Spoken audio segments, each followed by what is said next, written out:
You're listening to the CyberWire Network, powered by N2K.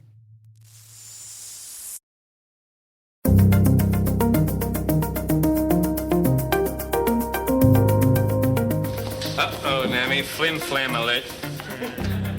Hello, everyone, and welcome to a special edition of the Hacking Humans podcast. This is an occasional series we call Hacking Humans Goes to the Movies. I'm Dave Bittner, and joining me is my CyberWire colleague, Rick Howard. Hello, Rick. Hey, Dave. Glad to be here. Great to have you back. On this show, Rick and I look at clips from some of our favorite cinema and television, clips which demonstrate some of the scams and schemes that Joe Carrigan and I talk about over on Hacking Humans. We've got some fun clips to share, so stay tuned. We'll be right back after this message from our show sponsor. The start of the year is a great time to take that next step in your education, career, and beyond. Rely on N2K certification prep to provide the tools to help boost knowledge, skills, and confidence to get you there. And now, for a limited time, all N2K certification practice tests are 40% off. Visit n2k.com/certify and use promo code N2KVDAY. That's N2KVDAY to save 40% on your purchase. That's n2k.com/certify with promo code N2KVDAY. Offer ends Monday, February 19th. Happy learning.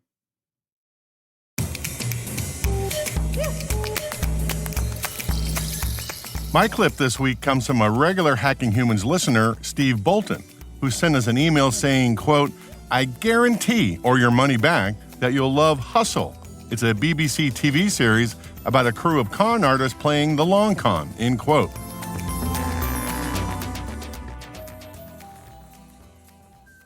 And he's right. Hustle ran from 2004 to 2012 and was nominated for Outstanding Directorial Achievement in 60-Minute Television by the Directors Guild of Great Britain. This episode is Season 1, Episode 1, and is called The Con Is On, and directed by Bharat Nauri, a successful British TV director with lots of titles under his belt, but probably most famous to our audience for the movie The Crow: Salvation in 2000. And just as an aside, here's the summary review from Rotten Tomatoes. Quote, "The Crow: Salvation adds nothing new to the series and is plagued by bad acting and dialogue," end quote. Ouch, that hurts. But this show, Hustle, is really good. What is it with British TV shows that like to break the fourth wall anytime a character does something interesting and then turns to the camera to let the audience in on it? I love that. The show stars Adrian Lester, a perennial British TV star. He plays the inside man, the long con planner. Mark Warren, another perennial British TV star, but probably best famous to our audience for the HBO show Band of Brothers. He plays the rookie, the new member of the team who is learning how to play the long con. And Robert Vaughn, famous for appearing in the original Magnificent Seven Western back in the 1960s with Yul Brynner, but probably is most famous to our audience for the original TV show Man from U.N.C.L.E. In this show, he is the roper. He finds the victims and cultivates them. In this clip, Robert Vaughn has roped in the victim by claiming to find a wallet on the floor next to him in a hotel bar. He had been researching him for weeks, discovered that he is one of the top 500 richest people in London, a penny pincher, and is not above skirting the laws to make a few extra pounds. After some negotiation about what to do with the wallet, they agree to return it to the owner in his room. Now, this is the setup. The owner of the wallet is really the long con planner of our team. He is dressed expensively and elegantly, and he conveys the general idea that he is wealthy, and he talks first. Here's to you, gentlemen. I didn't think there were any honest men left in the world. Oh, one or two. Well, here's to honest men. You must let me thank you properly. No, we wouldn't hear of it. Even if it's only the cab fare home. Excuse me.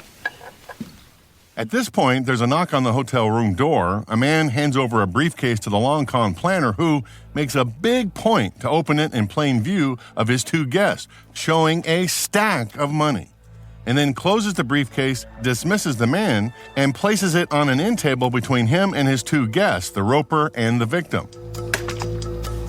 Where were we? Oh, yes. I was trying to persuade you to take something in return for your kindness.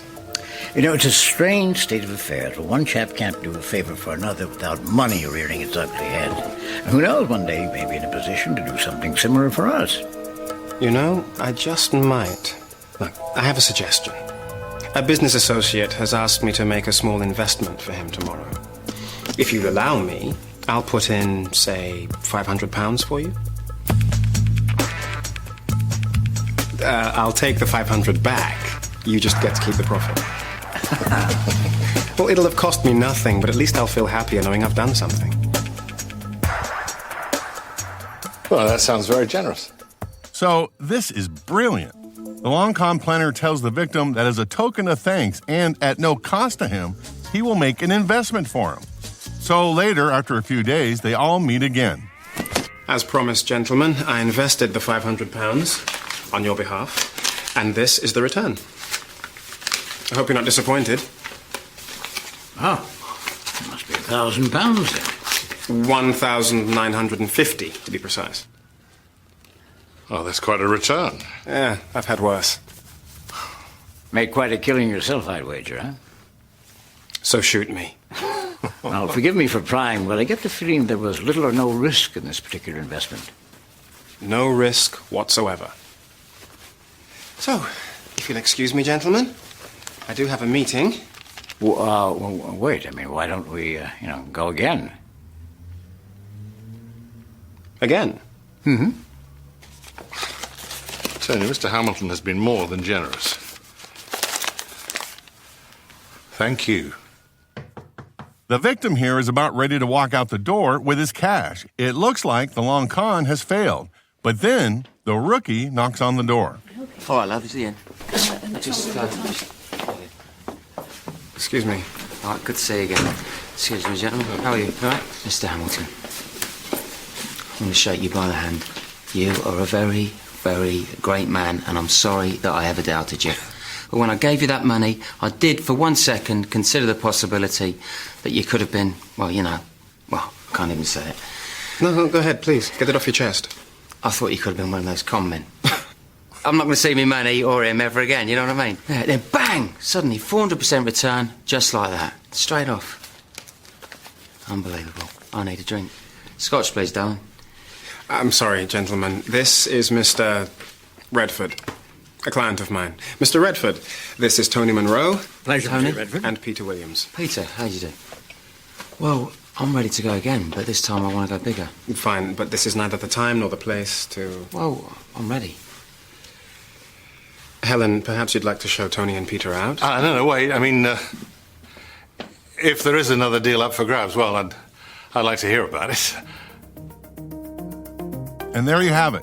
The hook is set for the big con, which will trick the victim into displaying a huge wad of cash for the promise of an even bigger return on his investment later on. But that's the rest of the show.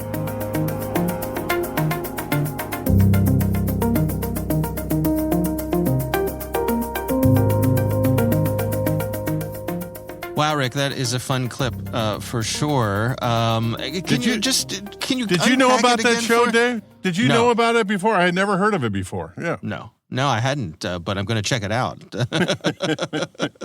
So let's unpack the scam here, exactly what's going on here, and the methods that they're using. Can you kind of walk us through what this was and why it worked?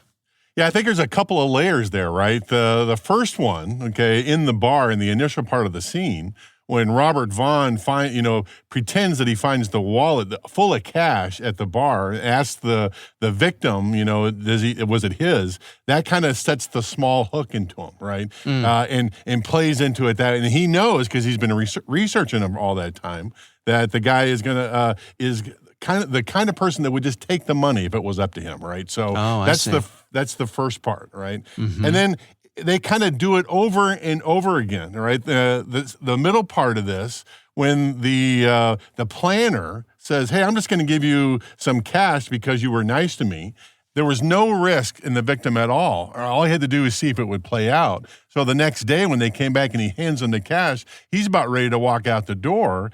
And then, the con folks are saying, "Oh my goodness, all right, it looks like we're going to lose this one." But then the rookie comes in and tells him what a great man he is, and that sets the big hook for the long con. So layers upon layers of setting small hooks into the victim, I think. Mm-hmm. And ultimately it works. And I'm trying to think of what... It's a TV show. Well, I'm trying to think of what some of the risks here would be for them to get detected, but then also, if you were for the ultimate victim here, or where along the pathway could they have figured out that something was amiss? Yeah, that's a good question. I don't see they had to be a little prone to a little bit of risk, because this next stage of it is he's going to put his own money into the investment part, right? So that's where he would back out. And I think the fear for the con artist is that he would have walked out the door with that initial, cash, not agreeing to the long con, right? And we didn't talk about that in this show, but it took them a week to get enough cash to put into Kitty to convince them to come along, right? So they would have been out all of that money, yeah. Right. So the money that they were using to convince the mark that this was a huge return on their investment, they could have been out that cash. Yep, exactly right. Yeah. And there's one more point to this that I found amusing. The first time that the long con planner meets the rookie, he doesn't want to have anything to deal with him. And the rookie mentions, The Sting, okay, the movie The Sting, it's all about long cons. And I don't know if you caught that in the clip, but when he introduced him to the victim in that clip, he called him Mr. Redford. And Robert Redford was the actor in The Sting, right? Yes, so. I did notice that. I didn't make the connection, but I definitely, the name Mr. Redford made my ears perk up for exactly what you're describing there, but I did not connect the two. That's a fun little thing there for sure. Little piece of trivia there. Yeah. All right. Well, great clip, and we will have a link to that in the show notes. My clip this week, actually a bit more lighthearted, and I actually went to away from the silver screen to the TV screen for mine. Rick, are you a fan of the classic TV show Cheers? Oh, are you kidding? In fact, the wife and I have been rewatching Cheers during the pandemic just to have something light to watch. Yeah, we love it. Yeah. It's a good show. I mean, it's I think like a lot of shows from that era, some parts of it hold up better than others. But no doubt they had a really sharp set of writers and also a great cast. And there was a recurring character on Cheers whose name was Harry the Hat. You remember Harry the Hat? I didn't until we showed the clip today, but I totally remember him now. Of course. Yeah. It was played by the great Harry Anderson, who of course. Went on to host Night Court. And Harry Anderson, before he got into being an actor, before I suppose the reason he got this part on Cheers was that he was a kind of a street magician. He was the guy who would do the 3-card Monty, the balls and cups and all that kind of stuff. And on Cheers, that was his character. Harry the Hat was a guy who would come into the bar and basically scam people out of something or other. And this is from later in the run of Cheers. This is from season 6. This is the tease to the show, which is the first little short clip that they show before they roll the credits for the show. And it involves Harry Hat coming into the bar at Cheers and greeting some of the bar regulars here. Let me roll the clip. Cheers is filmed before a live studio audience. Barkeep, pour me a beer. Uh-oh, Nammy. Flim flam alert. Hey, guys, how you doing? Pretty good, Harry. Good to see you. It's been a long time. How long's it been? Well, 2 to 10 with time off for good behavior. Oh, boy, I need change for this 50. You need change? Maybe I can help you, huh? Great. Hold it. Oh, come on, guys. Give me a break. I'm a reformed man. Oh, yeah? Well, maybe you wouldn't mind if we monitored this little transaction. Yeah. Wouldn't mind at all. Okay, you got $50. Here's 1, 2, 3, 4, 5. Norm, what time is it? 11. 11, 12, 13, 14. Gee, my watch must be fast. I got 11:25. 26, 27, 28. Cliff, you have not aged a day. How old are you? Well, it's 39. 39, 40, 41, 42. Wait, you can't be that old. When were you born? 47. 48, 49, 50. There you go, barkeep. Thank you. Good to see you guys. Yeah. Hey, Sam, long time no see. What was Harry the Hat doing here? He just came in for a beer. Oh. And some change. Oh. I love that ending. Yeah. It's just one of those fun recurring characters that brought a little color to Cheers. But let's unpack exactly what he was doing here. I mean, he was the scam is that he was confusing the person who was giving him change. And obviously they set this one up in a funny way, made it intentionally funny that, even though all of the guys from Cheers were trying to pay attention to Harry the Hat, I mean, he had their number and he was far more sophisticated than them. Let's point that out. They knew something was going to happen, decided they were going to watch it like a hawk, and it still happened. All right. So I love that. Right. Which, of course, for here, comedic effect. But I think the point is that somebody who's good at this sort of thing can do it. They do it so smoothly and so confidently. In this case, he's just messing with the numbers as he counts out dollar bills to try to make change. And this is a recurring technique. This is like a second or third time we've seen this in Our Hacking Humans Goes to the Movies, where the con artist gets involved in a complicated transaction and manipulates the numbers so that the victim doesn't know they've been scammed, right? So, so a recurring theme here we got. Yeah, and I think part of the key to this, well, obviously there's the confidence in the person doing it. Confidence, con man, confidence game, right? But also this is the reason I would not do well here, okay? Because I would have that all over my face. I know they're seeing me, change the numbers. I would just have that. Right. But I think also the speed at which he does it. He's so quick. Nobody has time to catch up and catch on to what he's doing. Yeah, even if you say, "Hey, was that something?" But by then he's moved on to the next numbers, and no one, you're not paying attention anymore. Right, So, and he's out the door. He's gone. By the time, and as Sam comes in at the end and realizes that the jig is up, and I guess Harry the Hat got away with probably about $25 or so. Yeah, if he's that. Just getting a beer, it's okay. Oh, he's making change. Oh, I got to go chase him down. Okay, so exactly. Because Sam is the one who knows what's up. Knows what's up. All right. Well, again, sort of a lighthearted clip, not as serious as some of the other ones we've had, but I think it's a fun illustration of one of the things that you do see scammers using against, I think this one is, as in this scene, I think this is particularly done with folks like bartenders. Oh, sure. Yeah. And also, in a crowded bar. Sure. Yeah. I've seen this one used against folks who are running the register at convenience stores also. Yep. People who are busy counting out change and all that kind of stuff.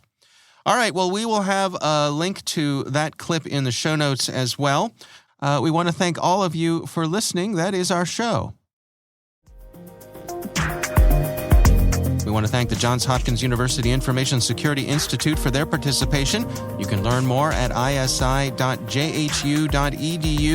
The Hacking Humans podcast is proudly produced in Maryland at the startup studios of Data Tribe, where they're co-building the next generation of cybersecurity teams and technologies. Our senior producer is Jennifer Iben. Our executive editor is Peter Kilpie. I'm Dave Bittner. And I'm Rick Howard. Thanks for listening.